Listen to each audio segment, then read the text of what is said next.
What's up, good people? It's your boy C. Witt from Boys to Gentlemen. I am super excited to have my very first show entitled Share My Mic. For those of you who don't know, the platform of Share My Mic is just giving other people the opportunity to stand on my platform that I personally deem is worthy. And I am super excited to have my very first guest for the show.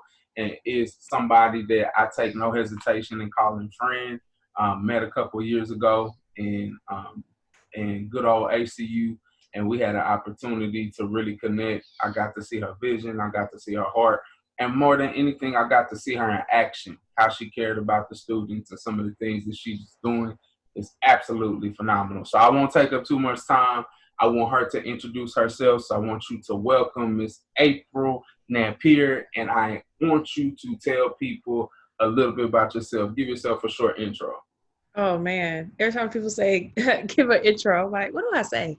Um, so I am currently a doctoral candidate, like very, very, very on the edge of graduating, like about 6 weeks left from a doctoral program in social work at University of Southern California. My whole background's in social work, specifically mental health and trauma, as well as the criminal justice system and how it kind of exploits trauma within Black communities. So that's like kind of a lot of my work has been based on. I also am the founder and the CEO of Raw Honey Wellness and Coaching. So that is a platform that I created and was came to my heart and spirit 3 years ago. Um, it fuses together artistic expression and therapeutic strategies to try to address societal norms and the things that we kind of get bound into based on like societal things that's happened over the years, and finally liberate ourselves from that so we can finally be our best designed selves and our most healthiest selves. And so it happens at an individual level, the community level, and hopefully one day at a systemic level. Um, I'm an artist, I'm a poet, photographer. Um, I have a podcast. It's called Nectar. Called it that because nectar is always the process towards honey, and we're always honey within. And so I'll be talking about how do we go through that process of becoming our true raw honey. Um, yeah, do a little bit of everything. I see.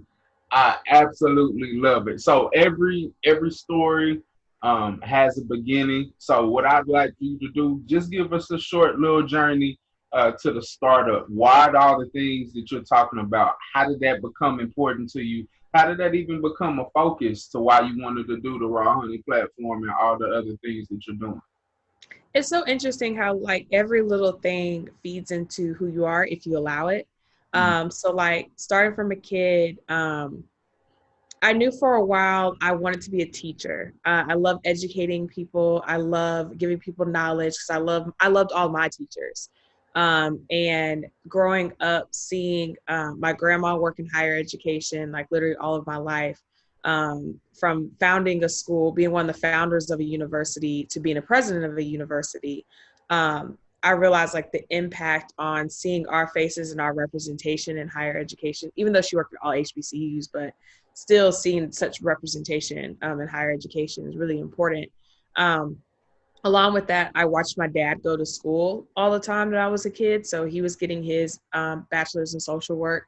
And so to see that firsthand, it really fed into that. I also recognize I went through a lot of trauma when I was a kid, and I didn't have the things in place. I don't know how I realized at a young age, but I didn't realize I didn't have the things in place um, to make me feel better, to make me understand what was going on better and all those things. And so I said, immediately when I went to school, I wanted to do child psychology.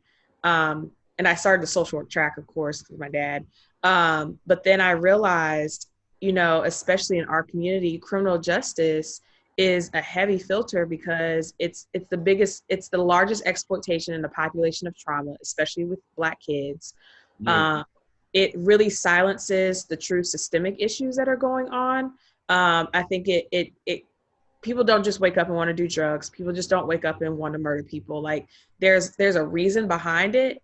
And I feel like the criminal justice system doesn't talk about that reason behind it or doesn't address it. We just go for punishment, punishment, punishment. And then are we seeing, is it working because there's recidivism? And so that I really got into it. And so I used to be very passionate about addressing the system, but I realized it really wore me down. I learned that quickly in grad school, while we got a lot of important things done, like starting the signature event of the Black graduation. It wore me down, and then going on into my professional life, like addressing the system was really difficult for me, especially at a young age. And so I stepped back and said, you know what? I want to address my own people. And so that's where Raw Honey really came from. I recognize when I tell people, hey, this is a trauma issue, you should go to therapy. They're like, I don't do therapy. I don't need all that. So I'm trying to bring a new approach. We all love art. We all love music. We all love expression. And so I'm trying to mix those things together that we already love and show that this is actually a way that we can experience therapy each and every day, like one day by one day. And so that's just really what I'm trying to do. I come in a place of empathy and knowing we didn't place this upon ourselves. This was placed upon us. And we have not just the responsibility, but the permission to liberate ourselves day by day from all the systemic trauma that has been laid in our lap. Woo! Yeah. You hit some sore spots. I know. No, in a great way. It's a conversation that absolutely must be had. When we start talking about the plight of Black people in this country, I don't think you can tell the story on any platform without a huge deficiency in mental health and an over exaggerated experience with law enforcement. So you coming into those particular places, that is a major point that we're going to have to hit when it comes to our community. So you talked a little bit about your platforms. You talked a little bit about what you have from your own personal experience. I got one major question, especially with everything that's going out and dealing with right now. When we start talking about things like mental health, as you alluded to, there's a little bit of a stigma when it comes to the Black community of we don't do that. We just gonna pray it out, or we're not gonna talk about that, or that constant, let's keep this a secret because we don't want anybody else to know our dirty laundry, whatever the case may be. That's a lot of pressure on people. Now, when you have those type of experiences and you make the transition from at least people that understand that, quid pro quo of you keep it quiet and I keep it quiet, how do you make that transition when you go into an arena like a PWI, like a predominantly white institution, especially you just went through your adolescence, you're stepping directly into adulthood. How do you keep your sanity walking into this place where people really don't understand your plight and you can feel a little bit like an alien? Yeah. So the first thing I want us all to understand is whether people believe in evolution or not, but evolutionarily, we were creatures that were taught to survive. Like whatever it is that's going on, we have the instinct of survival. And so us caring what other people feel, us trying to go ahead and walk into societal norms, us trying to stay into those historical patterns, that's a method of survival. Like that's just something that's innate within all of us. So I'm saying this because historically, and not just with Black people, but with mental health period, it was seen as sinful. It was seen as like you had a curse upon you. This is how it's historically handled. And so that's why in the beginning of 1900s, it was a lot of either persecution or you're just put in this like really terrible place because we saw mental illness as like condemnation. So as things progressed, now it was more acceptable for white people to have mental illness, but it was still unacceptable for Black people to have mental illness. And then on top of all the layered stuff, it's like, oh my gosh, if I have a mental illness and I'm Black, oh my gosh, like this is it, And so that historical context and foundation has made, we have internalized this ideology of what mental health is. And it didn't even come from us originally. It came from our oppressors and came from the foundation of America, period. So I first want to say that in an empathetic place of like, don't feel bad if you're in that space. You're just trying to survive because there are these social norms that historically have been put in place for that. Now with that, it comes to a place of now kind of derailing from those social norms and confronting, why do I feel the way I feel about mental health? And the church has a lot to do with it. Just normal cultural norms have a lot to do with it. What happens in this house stays in this house. Dichotomous narratives about the same issue. So if you were like sexually assaulted and you told Ma, but Ma just pretended it didn't happen, and then you're like, okay, so you have this dichotomous view, and I know this is your platform, like dichotomous view on sexual assault. So it's so many things that keep you from having a full understanding of what mental health is. So I think the first thing, it is hard to equip yourself for a PWI, and it was definitely a shock for me. And I went to white schools, and it was still a shock for me. But I think first, finding healthy peers. So first is, finding some peers that look like you, find some teachers that look like you, from some professors or faculty or staff, get involved in some cultural groups. So I wasn't involved in BSA undergrad for some reason, but I was involved with the Black social work student group. I was involved with the NABSW, which is the other Black social work student group. I was involved heavily in the Multicultural Center. Like, I worked there. I was heavily involved in all their initiatives. I was involved with the leadership initiatives for women of color. So I found my tribe, and I made sure that I stuck by that as much as I could, because I needed that to survive, and I knew that I needed that. I made sure I found Black mentors, Black professors, Black faculty and staff that I could cling to, and that would understand my research, that would understand my background, that would feed into what I'm doing. That is essential. With that, make sure that you're finding healthy Black people, because sometimes we just find other people just because they look like us. I know, man. Go ahead. I know. Because sometimes we find people that look like us just because they look like us. And we're like, oh, we all got to lynch together, even though it's the four of us, but all of y'all are not compatible. And sometimes it's hard. And it's okay. I'm going to say this. It is okay to transfer schools. If you get to a school and you're like, oh, wow, like, I'm not finding the resources I need. I'm not finding the teachers I need. I'm not finding the people I need. There are some schools that make that difficult. Yet, what's going to be more difficult? You trying to get out your mental health trauma, or you switching schools and going ahead and taking an extra 2 years? And I know it's hard to see that when you're 18 to 20, but me as 27, I'm telling you, them 2 years, you're not even going to think about it, because it's going to be way harder to get over that mental trauma of your school than to get over that you're 2 years behind what you should have been. Absolutely. And I'm so glad that you bring that out. Like, that's a conversation that we need to have. Nobody is saying that you can't go to a PWI. But the obstacle of that cultural shift, in my own personal experience, just walking into that place, I'm from Abilene. So I was already kind of used to it, and it was still a culture shock.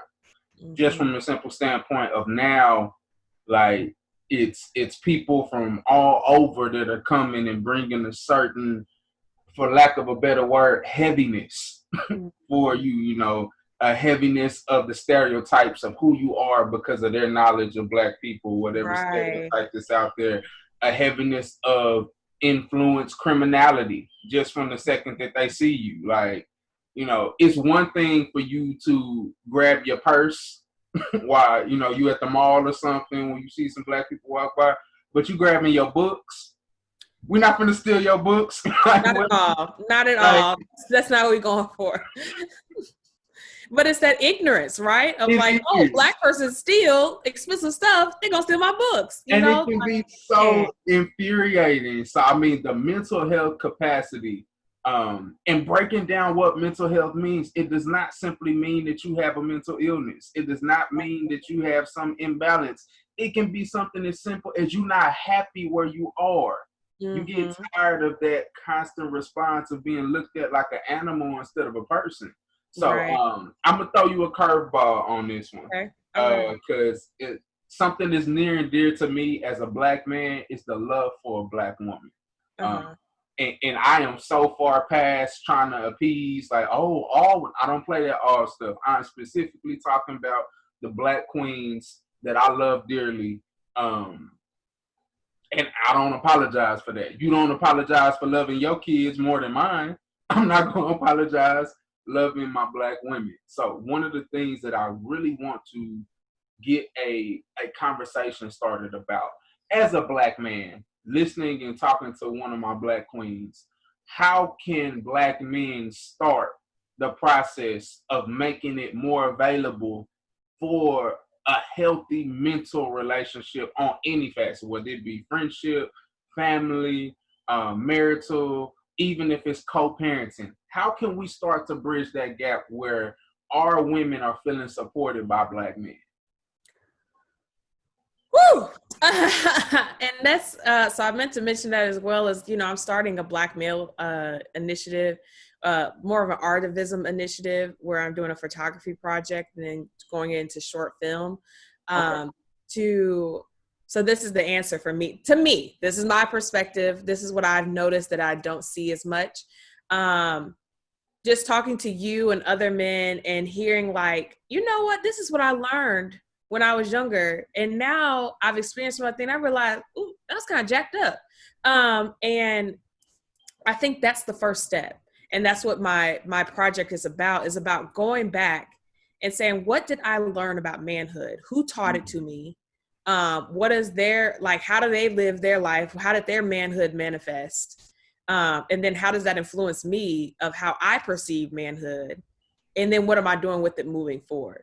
That sounds like so like kumbaya reflective, but like, it's hard. I've heard so many men say, I'm out here promiscuous and I have no idea why I'm doing this. Like, yeah. I don't even think I want to. I'm just out here doing it. And I honestly don't know why I started. And so that moment of, where did I learn this behavior and how did it influence me? Even songs, like, what song influenced me to have sex for the first time? Like, and why did it influence that? So those different things, and figure out, what do I need to fill in that gap to heal from that place? And not to say that every action that men needs healing, but it does need context, because if you're doing stuff, you don't know why you're doing it, it's really tough to feel like you're in control. I feel like context gives control. So I think that's the first one. Because then when you're in control of your personal actions, response, thoughts, behaviors, and attitudes, now I can come in with more confidence of how to interact with women. Because when I have my impulsivity, I don't know if I really like this girl or if my impulses are just going off. I don't know if this girl's really healthy for me, or it's filling a void of something that I never even unpacked in the past. And then once I get healthy, I realize she is nothing for me. So I think that first, that unpacking of, where did I get all this from? Who am I? What do I want to do with myself? And then giving yourself permission. Yes, fellas, y'all deserve permission too, to forgive yourself and to liberate yourself from those behaviors. If you get to a point where you're like, whoa, sleeping with all these women, that's not fitting for me right now, I think I should stop. That's not going to make you less of a man. If you want to stop going to the bar with your boys because you realize it's unproductive for you at work, for your business, for your spiritual life, go ahead and stop. You have permission to do that, and know, like, that doesn't make you less of a man. That doesn't make you less cool. That doesn't mean you're losing your mojo, your whatever. It means that you're starting to figure out and come in control of who you wanted to be all along. And I think that's us as women. That's what we want for you. I think, unfortunately, because we all communicate differently, it's hard for us to articulate that to men, and for men to articulate what they've been through to us. But I think the more that we practice empathy, love, and respect amongst each other interchangeably, all three of them, because it's really hard to do all three of those, I think men will be seen and heard, and women will be more valued and loved. But it takes that whole rotation of, okay, tell me your story. I don't want to just call you a deadbeat old hoe. So what makes you act like this? Like, and not in an accusatory way, but like, when did this start? And having that, and knowing that that's a very sensitive conversation for men, because one, they have no idea, and so they feel uncomfortable because they don't know, and two, it feels judgy. It feels like, dang, I'm gonna tell you, and it's gonna sound bad, and I'm gonna look bad. And so figuring out women don't like to hear this, unfortunately, but figuring out us as women, how do we cultivate those conversations and create that healthy space for and safe space for men to unpack that, because it is actually harder for them to unpack than we think. Absolutely. One of the things, especially with me dealing with sexual assault in males, just over the past year, one of the biggest things as I start to talk to men about, what's your view on Black women or whatever the case may be. We have that conversation. It's kind of vague, not a lot of context to it. So I don't dig into, because last thing I want to do is come in, well, you need to, okay, let's have a conversation. But when you start dealing with something like sexual assault and molestation, a lot of the men that I've over the past maybe 5 or 6 months, I've had at least 12 Black men talk to me about sexual assault, and they made the parallel themselves. Chris, I didn't realize that I didn't mess with Black women because I got molested by my cousins. I got molested by my babysitter. I got molested by a family member. That becomes the representation of a Black woman for them. And one of the hardest places, and you alluded it to, one of the hardest places to deal with that is church. Because that's a lot of the times where it's happening. So not only are you catching a perversion of Black women, you're also catching a perverse viewpoint of what church and religion and relationship with God means. So you have, I love the fact that you talk about unpacking and putting context behind it. We're not, coming from a judging standpoint, but a lot of people, they don't speak because they don't feel heard. They don't feel understood. So it's easier for me to just go in and you hit the key point. You connected context with control. We want some control. Right. And a lot of people don't understand that is a telltale sign coming from sexual assault. You are trying to regain control. It's not just about an uncontrollable sexual urge. A lot of times it's, I lost my power in this place and I want it back. This is somewhere where I exert power and I can take power in this particular place. So do you listen to Kendrick Lamar? You said what? You listen to Kendrick Lamar? Yes. Oh my gosh, I've been dissecting his music. I pray that one day I just meet this man. So I'm gonna post a meme. Our video, like, this is our time. I'm putting this meme up from the But I don't know if you saw it. It was a meme where basically it was saying, like, Kendrick Lamar has been talking about all these particular things in his music, all this going on, and now y'all want him to talk during the George Floyd stuff. We've been saying this for years. Like, I understand. But in the Pimp to Pimp a Butterfly album, he has a song called "If These Walls Could Talk," and I'm referring it because he's talking about, like, of course, like having sex with this woman, but the woman he's having sex with is actually the baby mama of the person who killed his homeboy, who's locked up for life. And so, it's this transference of power. And he starts each one with this poem of saying, like, I abuse my power, there's people out here who abuse their power. Sometimes I did it too. Yeah. And that's what he's doing. He's like, yeah, I lost my power, not sexually, but I lost my power if you killed my homeboy. So now I'm getting it back in this way, with someone who wouldn't even have fooled with me if I wasn't rich anyway, so I'm not even that powerful in this moment anyway. I just know I can have power over you in this moment. And so we have to think about what actions do we do to people, whether it's sexual actions, whether it's business actions, whether it's relationship whatever it may be, that we're trying to get false power over people, because in reality, we're still hurting for someone who took our power. And that's, again, that we don't talk about it enough, to the point of, like, we don't even recognize, like you said, that you can put two and two together. It seems so clear, but in reality, it's so deeply in there. Like, trauma sets way on in the ground to the point, and so quick that you never ever see it. And it's like, oh, did something happen here? Did I hear a fly? Like, but that was your trauma seeping in and taking root. And until you expose yourself to what that trauma did, you won't be able. And so that's why I'm grateful for you and for these platforms that expose their trauma, because then it helps us all be like, oh my gosh, that's me. I didn't even know that when my cousin did that to me. Wow.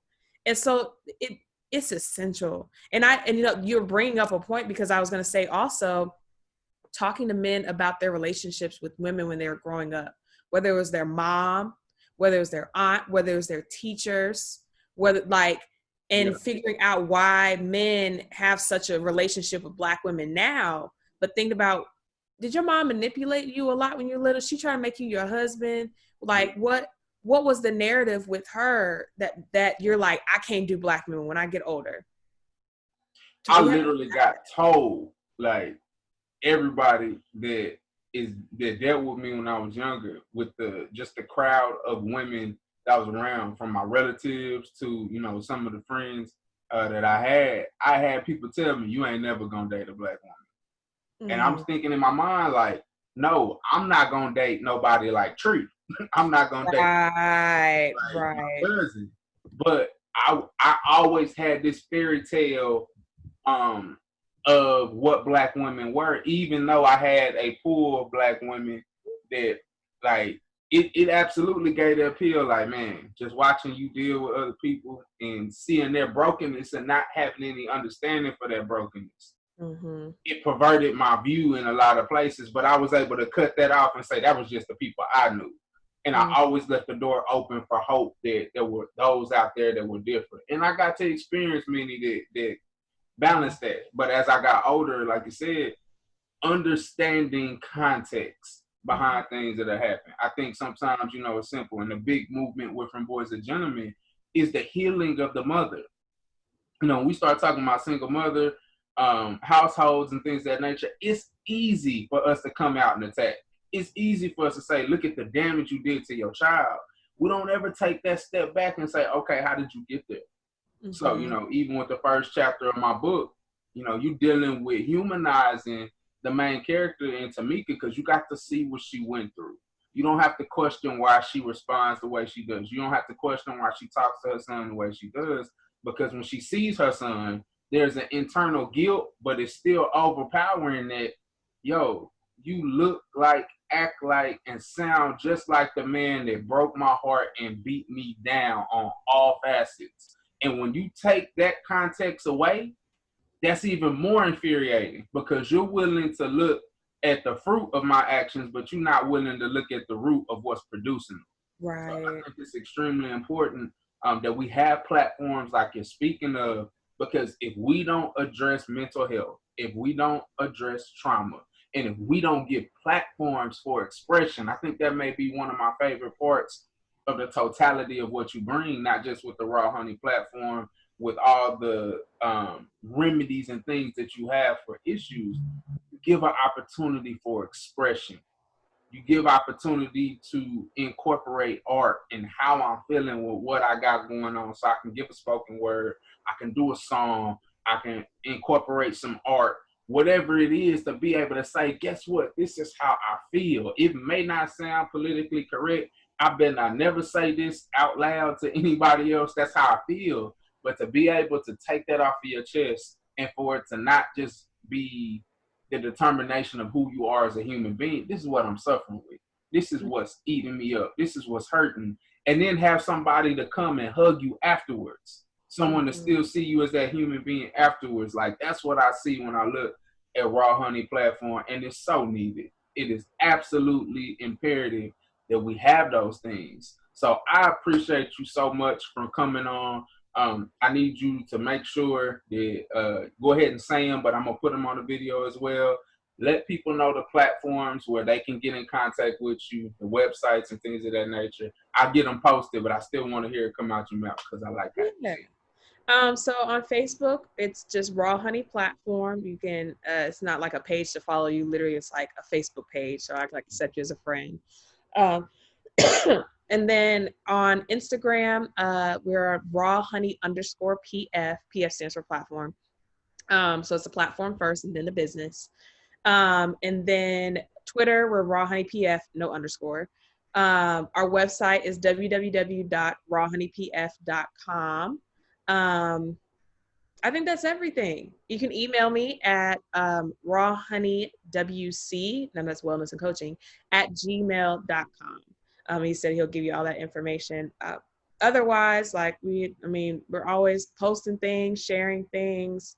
If you're interested, and we're now starting to pick up doing like interviews and stuff with the podcast. So if ever anyone's interested in being involved or just learning how to become involved with the photography projects, with the podcast, want to speak on something, have a forum on anything, I'm here for it. I love doing this exact same thing. We're trying to start a guest, we are in the midst of starting a guest, an editorial page soon, and sponsorship of other platforms and other artists.